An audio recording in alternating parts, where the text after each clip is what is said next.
Bonjour et bienvenue dans le podcast Jardin de lumière. Je suis Anne-Gaëlle Valmy, coach holistique, auteure et conférencière. Dans ce deuxième épisode, je vous parle de l'art d'établir nos objectifs et de planifier le changement. Dans notre parcours de vie arrive un moment où nous ne nous sentons pas comblés. Nous aspirons à plus. Une situation devient inconfortable et nous souhaitons alors la faire évoluer ou la modifier car elle ne nous convient plus. Il peut s'agir de notre relation de couple, de notre emploi, de notre situation financière, de nos conditions de vie en général, de notre condition physique, mentale et émotionnelle. L'introspection est de mise. Dans quels aspects de notre vie souhaitons-nous apporter du changement? Quelles facettes de notre vie nécessitent un relooking, une bonification, une amélioration, une rénovation, voire une restructuration? Pourquoi avons-nous ce désir, je dirais même ce besoin viscéral d'améliorer nos conditions de vie? Qu'est-ce qui anime ce désir en nous? Il y a un temps dans l'année où nous faisons naturellement un bilan annuel de nos conditions de vie, de nos objectifs, avant le passage à la nouvelle année. Et c'est vous dire le bilan mitigé que nous allons faire de cette année 2020, mais ça, c'est un tout autre sujet. Donc, une fois par année, nous dressons le bilan de nos objectifs et nous cochons alors la case succès ou la case échec, tout dépendant du dénouement. Dans ma pratique professionnelle en tant que kinésiologue-entraîneur, je constate avec peine que les cases échecs sont souvent les plus cochées. Que se passe-t-il donc pour que nos objectifs n'aient pas été atteints avec succès durant l'année? Pourtant, nous les avions si bien établis avec la méthode SMART, qui, je rappelle, est l'acronyme des mots suivants: spécifique, mesurable, adapté, réaliste et temporel. Nous les avions planifiés avec un échéancier. Mais je vous freine un instant. Il ne suffit pas d'établir un objectif et de le planifier pour obtenir des résultats. N'avez-vous pas oublié un aspect important et décisif? Le passage à l'action. Et c'est bien souvent là que ça bloque. À trop établir et planifier, le mental considère que la tâche est quasiment accomplie et il ne mobilisera pas l'énergie nécessaire pour le passage à l'action. Combien d'entre vous faites des to-do list et ne cochent que les premières tâches sans compléter la liste dans sa totalité? J'ai souvent entendu dire « objectif établi et planifié, résultat assuré garanti ». Ou encore, établir ses objectifs et les planifier égale 50% de l'objectif atteint. Faux. Je clame haut et fort que c'est faux. Objectif établi et planifié égale 100% de l'objectif établi et planifié. 0% atteint égale 0% atteint. C'est le passage à l'action qui nous permet d'atteindre nos objectifs. Allons-y pour une analogie.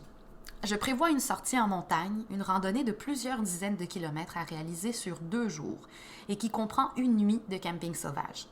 Voici mon objectif, réaliser la randonnée du point A au point B en 2 jours. Je planifie mon itinéraire, je planifie où dormir, y a-t-il des refuges ou vais-je devoir faire du camping sauvage? Je choisis la date de l'excursion. Voilà, mon objectif est établi et planifié. Ai-je atteint mon objectif pour autant? Assurément non. Pour atteindre mon objectif, j'ai quelques préalables à évaluer.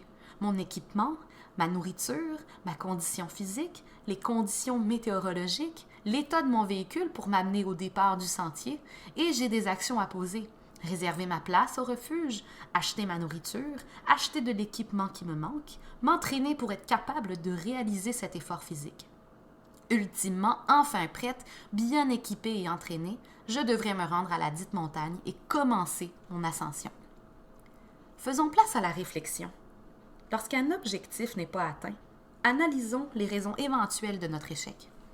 Est-ce parce qu'on s'est mal préparé, que l'objectif est finalement irréaliste, non adapté, non spécifique, mal élaboré? Est-ce parce qu'on a cédé à la procrastination ou que l'objectif n'est finalement pas assez important à nos yeux, n'a pas de sens véritable, ne nous anime pas au plus profond? Est-ce parce qu'il s'agit en fait du projet d'un autre, d'une amie, d'un médecin, d'une mère, d'un conjoint? Le projet de monsieur et madame tout le monde, comme perdre du poids, bouger plus, manger mieux, qu'on se donne habituellement comme résolution de l'année? À qui appartient cet objectif, ce rêve? Quels sont les moyens à disposition pour y arriver? Est-ce que je m'en donne vraiment les moyens? Que fait-on concrètement pour atteindre nos objectifs? Quels gestes posons-nous réellement dans notre quotidien pour apporter le changement tant désiré dans notre vie? Si vous faites partie de ceux qui ne terminent jamais leur to-do list et qui cochent souvent la case échec quand vient le temps de faire le bilan des objectifs à la fin de l'année, je vous encourage à dresser votre liste des pourquoi. Pourquoi je souhaite apporter ce changement dans ma vie? Pourquoi est-ce important pour moi? Nombreux sont ceux qui ne le savent pas. J'entends souvent « Ah, je souhaite perdre du poids. » Je demande alors pourquoi? On me répond « Pour être en forme et bien dans mon corps. » Je demande pourquoi est-ce important? Et là, aucune réponse. J'entends souvent encore « Je souhaite être plus zen au quotidien. » Je demande alors pourquoi? On me répond car je suis stressé et anxieux. Je demande pourquoi est-ce important? Et là, aucune réponse. Et j'entends souvent « Je veux prendre soin de moi. » Je demande alors pourquoi? Et on me répond car je me suis oubliée. Je demande pourquoi est-ce important? Et là, aucune réponse. Faisons place à l'introspection et analysons les raisons véritables de notre désir de changement. Dressons la liste de nos pourquoi. Plus je réponds à la question pourquoi, plus je renforce l'importance de mes objectifs et l'importance de les atteindre. Sachons nous approprier nos objectifs afin qu'ils soient aspirés par l'énergie du cœur pour qu'ils ne demeurent plus en suspens et qu'ils ne soient pas balayés par un simple coup de vent. Ancrons-les véritablement dans notre cœur et dans notre plexus solaire. Accordons-leur cette importance majeure, précurseur de notre motivation, de notre persévérance, de notre courage et de notre force. Je souhaite vous partager mon expérience personnelle d'un objectif qui me tenait très à cœur pour vous illustrer la symbolique magique des pourquoi. Je suis une passionnée de course à pied et en sentier. Et depuis quelques années, je participe à des demi-marathons et des courses en sentier. En 2019, j'ai eu pour objectif de réaliser mon premier ultra-trail. Une des courses du Grand Raid, la Mascareigne, à l'île de la Réunion. Une distance de 65 km et plus de 3500 mètres de dénivelé positif cumulé. J'ai réalisé ce défi sportif qui représente pour moi un grand exploit en octobre 2019. Et oui, je vous l'avoue, mes amis m'ont traité de folle.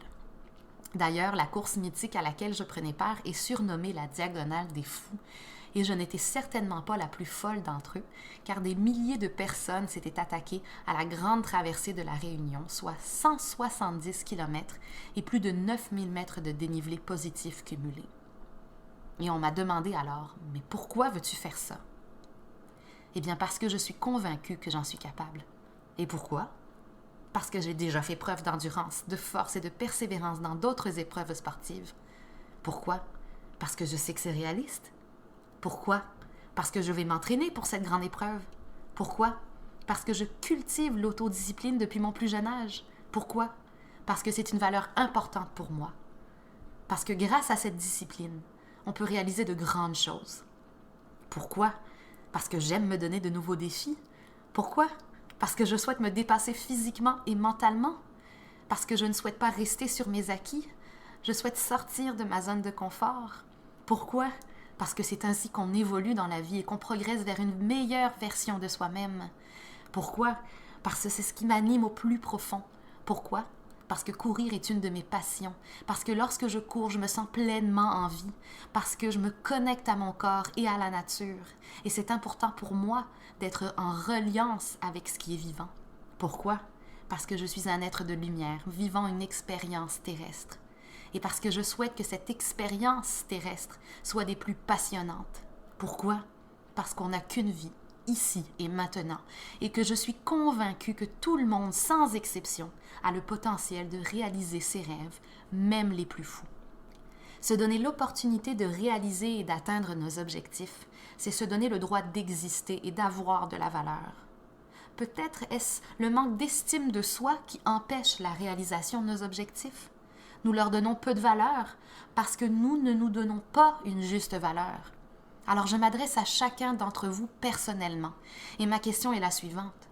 Quelle valeur t'accordes-tu? Quelle valeur accordes-tu à tes objectifs? Quelle valeur accordes-tu à ta vie, cette vie ici et maintenant? Attendras-tu encore de réaliser ton plein potentiel? Retarderas-tu encore cette rencontre avec toi-même?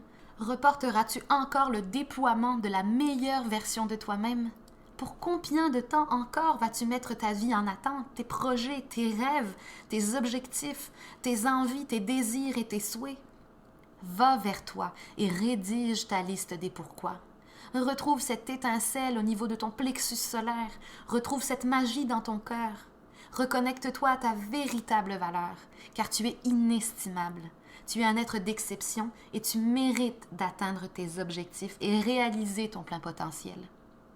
Et je ne parle pas uniquement de grands exploits, mais aussi et surtout de ces exploits du quotidien. Se lever plus tôt, s'accorder du temps pour soi, se dorloter, se complimenter, se consoler, se rassurer, s'alimenter avec conscience et bienveillance, pratiquer une activité physique, faire bouger son corps, dire non, faire quelque chose qu'on aime, se dire je t'aime, se reposer, sortir, marcher, prendre un bain, cuisiner, relaxer, méditer, faire du yoga, lire, dessiner, peindre, jouer de la musique, reprendre les rênes de sa vie, tout simplement, se redonner sa juste valeur, prendre sa juste place. Belle et lumineuse journée à toi. Namasté.